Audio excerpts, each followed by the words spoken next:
Is Christian theology all about what we're supposed to be doing? Let's consider.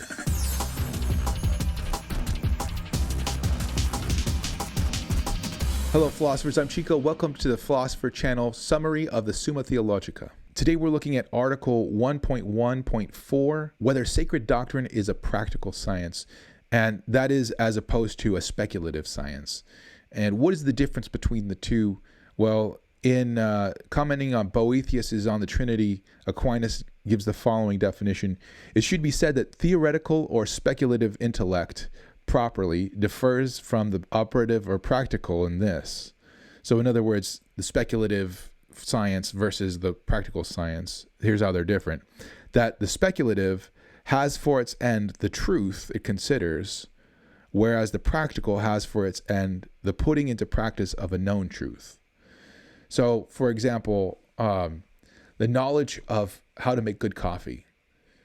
You don't know that for the sake of just knowing it, right? Like, you know how to make a good cup of coffee because you want to make a good cup of coffee. Whereas knowing metaphysics is going to do nothing for you. You're not going to build a bridge with it. You're not going to cure cancer with it. There's no practical reason for you to know metaphysics, although that doesn't make it useless. Check out my video on Is Philosophy Useless? So the question now is Christian theology, is sacred doctrine a practical science? Isn't it the point of knowing the stuff that we know in Christianity to go to heaven? And that is something that we do. So isn't it a practical science, right? It gets us somewhere. It's in order for us to achieve something.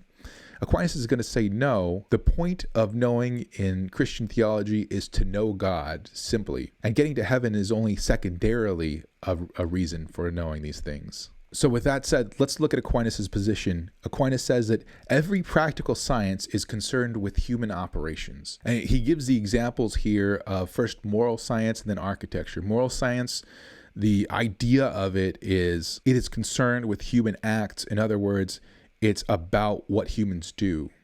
Architecture is about building buildings, right? Which is something that humans do.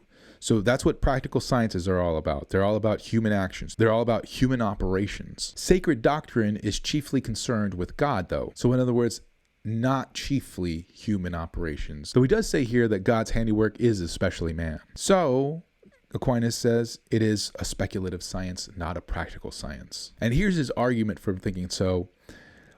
One, sacred doctrine, being one, extends to things which belong to different philosophical sciences. And why is that? It considers in each the same formal aspect, namely, so far as they can be known through divine revelation. What it means for sacred doctrine to consider, to be one and consider the different sciences formally as the same, I explain in Article 3, or he explains in Article 3. So check out my video on Article 3 about that.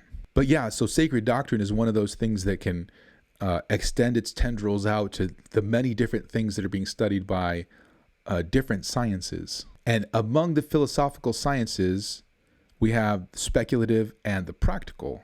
But sacred doctrine includes both. And he points out analogically that God, by one and the same science, knows both himself and his works. So there's at least one case where you know the speculative and the practical through, the same science. Sacred doctrine is more concerned, however, with divine things than with human acts. And why is this? Sacred doctrine, he says, considers human acts insofar as man is ordained by them to the perfect knowledge of God in which consists eternal bliss. In other words, this is maybe a place to foreshadow what is called the Beatific Vision. So, to give you like a very, very rough estimate of it, the idea is knowing God in eternity is really what heaven is all about. It's what we were made for and what we will be happiest in. But that is a really, really rough estimate, and we'll talk about that more in way future videos. But the whole point here is that the human actions that we do here aim us at that future knowledge, right? That perfect knowledge of God.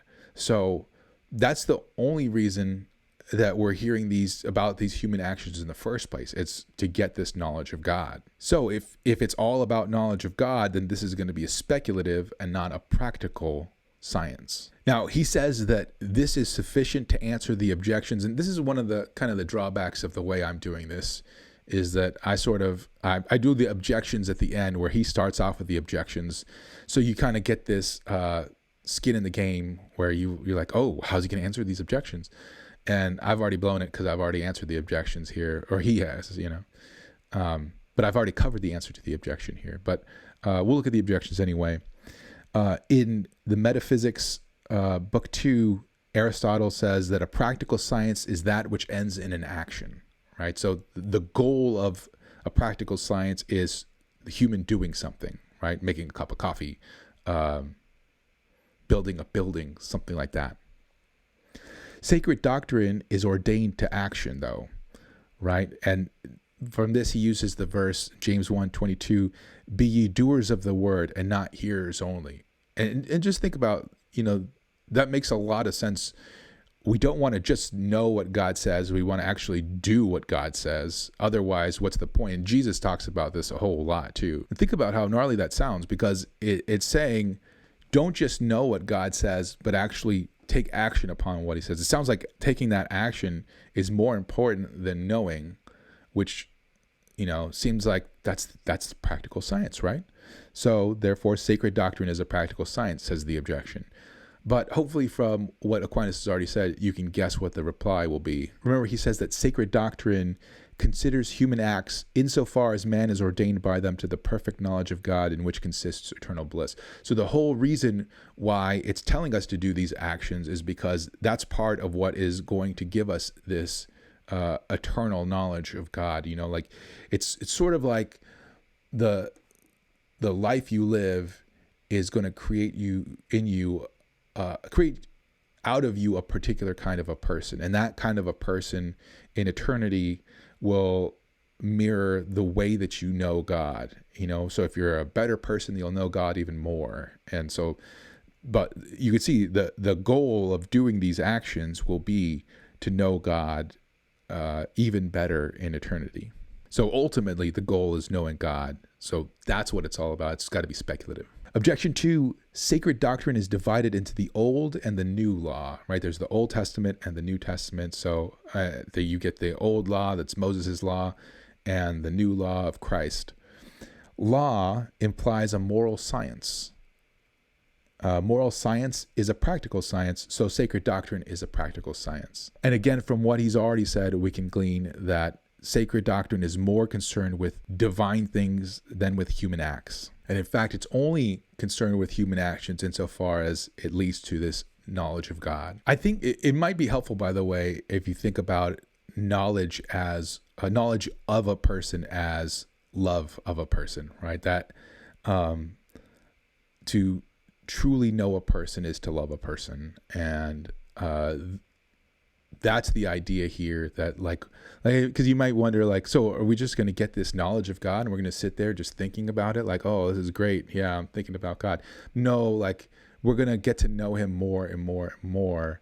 Just like if you were to know, like, for me, I'm married, it's great the more I get to know my wife, even after we're married for 20 years now, we get to know each other more and more and more. That's more and more and more love.